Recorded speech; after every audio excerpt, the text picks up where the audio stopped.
welcome to the program. 3 years into the Russian aggression, Ukraine has already experienced every Kremlin method and technique there is. Manipulation of information is one and most commonly used by Moscow. That's how Kremlin acted in Crimea and eastern Ukraine at the start of the conflict. Spreading fake news and giving citizens false information was at first. Tanks, artillery, and hundreds of innocent victims followed later. We will discuss the issue by Skype with Halyna Coynash. She is a member of the Kharkiv Human Rights Protection Group. Halyna, hello, and thank you for joining us. You're welcome. Hello.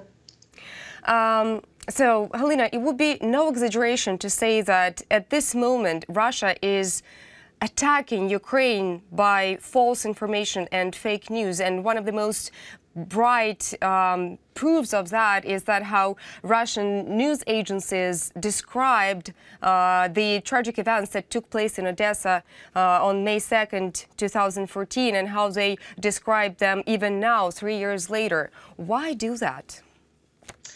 Well, unfortunately, it was a major part of the warmongering that went on, part of, as you call it, the aggression. I think probably there were plans for Odessa and they went wrong. There is considerable evidence that Russia was actually planning to, hoping to repeat the same kind of scenario as in Donbass. What kind of evidence? I'm sorry, excuse me. What kind of evidence are we talking about here?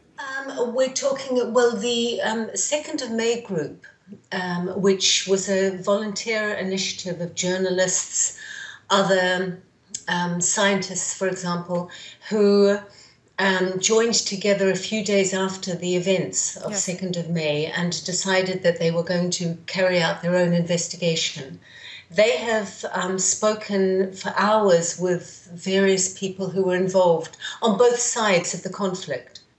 And their conclusions are reasonably clear that the trail does lead to Moscow through people like Sergei Glazyev.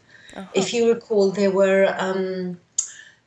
intercepted calls which were revealed around about I think it was in August last year, in 2016, the intercepted calls, which cannot really, I mean, you know, Sergei Glazyev has not attempted to, Sergei Glazyev, I should say, is Vladimir Putin's advisor. And they show that in Odessa, there were plans to try to encourage the same kind of scenario with people seizing power, seizing the city hall and city administration, and trying to. Why do you think?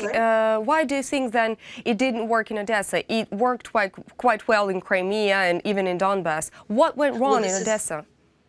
An interesting question. I think possibly partly because of what happened on May the 2nd. Possibly also because Odessa is just a very, very specific sort of place, and there was strong pro-Ukrainian feeling in the city which resisted the obvious attempts to create trouble. For example, the attempt on the 1st of March to take control was stopped by deputies of the city council, who actually managed to stop it and effectively, well, put an end to the attempt to supposedly at grassroots level change the situation. Perhaps I should come back though to the actual events of the 2nd of May, because I'm jumping back. Please do. Yes. Well, I mean, there is, it is agreed by all independent analysts, including the Council of Europe's International Advisory Panel, which carried out a study into the events of that day. It is agreed by all independent sources except, and only Russian sources deny this, that the actual attack on a peaceful demonstration that day, which was a pro-Ukrainian demonstration. The attack was a very deliberate attack, violent attack, by a certain group of people called the Odesa Drużyna, and that it was completely unprovoked.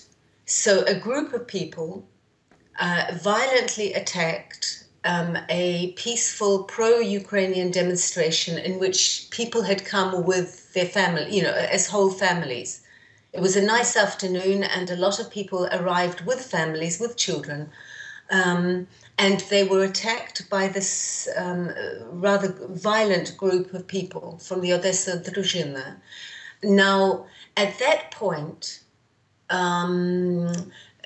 the self-defense people who were supporting the pro-Ukrainian demonstration started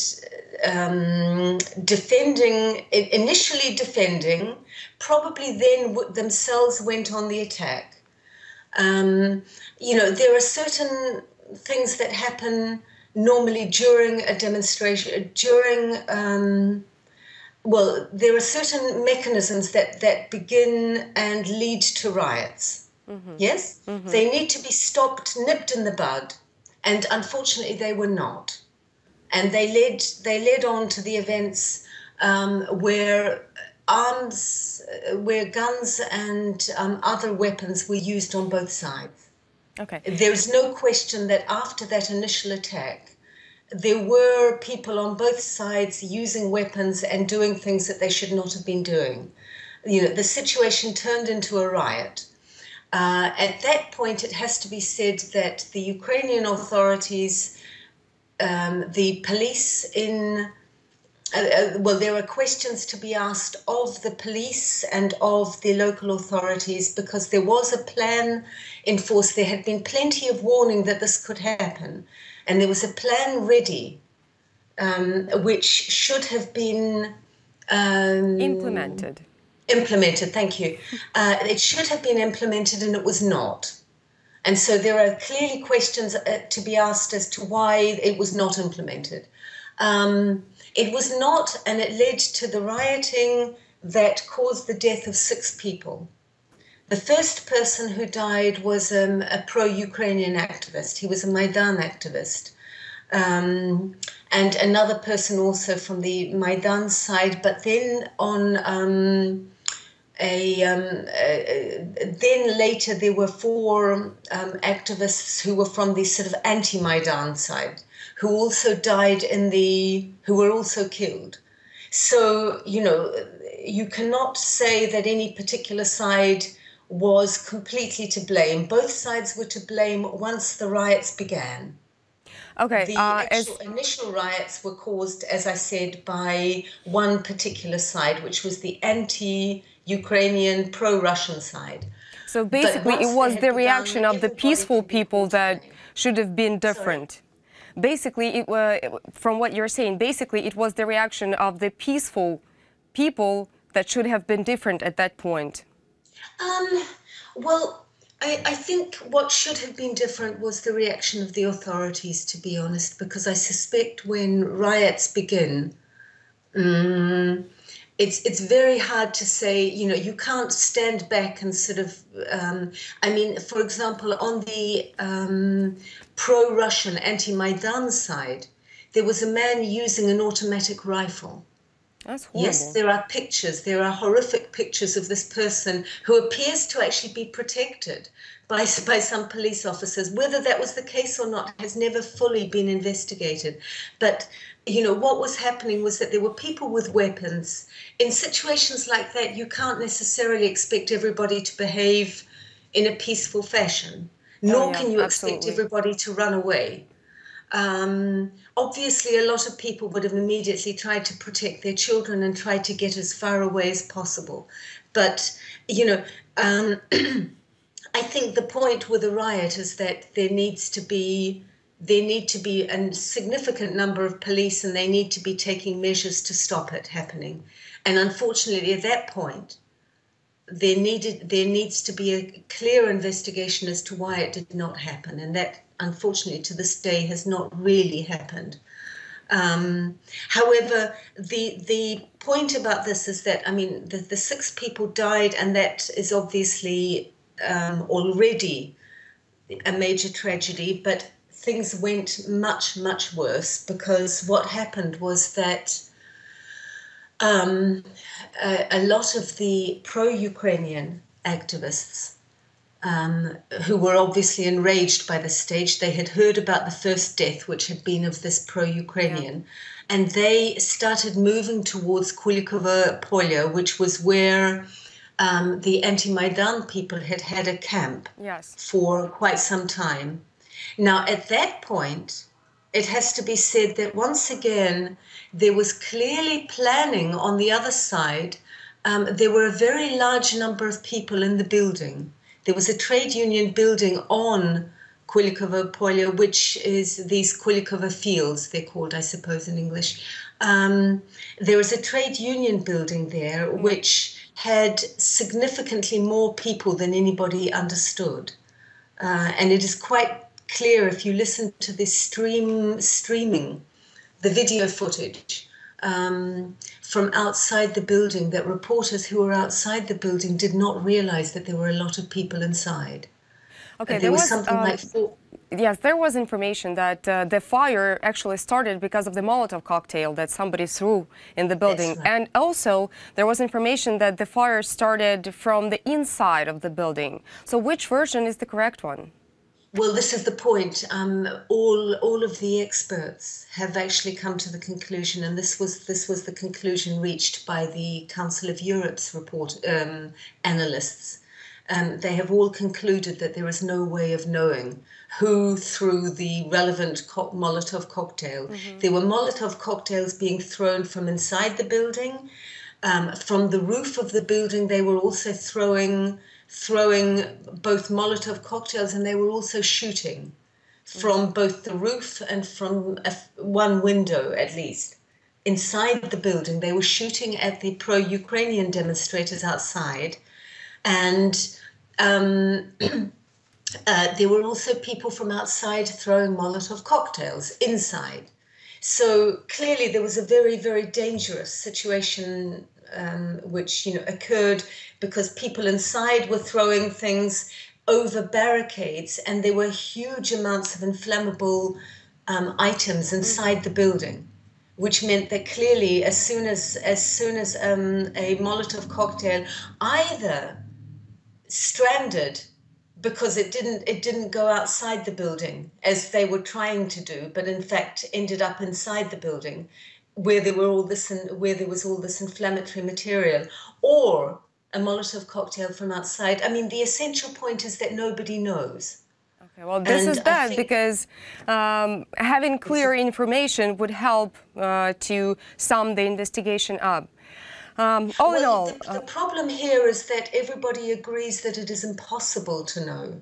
The problem with such a situation is that you cannot actually tell. I mean, you can't say that it was specifically this particular Molotov cocktail that caused the fire. Okay. What happened was that there was a chimney effect. A fire began, and it led to what they call a chimney effect, where because of the air coming in and from the windows, at least I believe that's what it is, but basically there is a chimney effect where due to the amount of heat, you suddenly get an explosion within the building. Mm-hmm. And it probably caused the death of a certain number of people at the very beginning. However, the further deaths after that could have been averted had the emergency services arrived quickly, and they didn't. They took 45 minutes to arrive. Mm-hmm. However, getting back to the Russian version, because you see, I mean, what actually happened is that there was a terrible, terrible tragedy in the sense that people were foolishly throwing Molotov cocktails at each other over barricades, and one of those Molotov cocktails caused a fire. Possibly more than one, but I mean, the point is that the fire cannot have been said to have been started deliberately. Nobody intended the fire. Oh. There is no evidence of that at all, and there is no evidence whose Molotov cocktail, whether it was the anti-Maidan or the pro-Ukrainian people, who caused the fire. However, this is not the version that Russian television and the Russian propaganda machine has come up with. Within hours of what happened, they had started saying that people were hounded into the building and it was deliberately set alight. They gave people they gave people wrong information, and they continue doing it, which needs to be tackled and debunked. Halyna, thank you so much for such an informative conversation. It was very interesting. That was Halyna Coynash, a member of the Kharkiv Human Rights Protection Group. Thank you for watching and goodbye.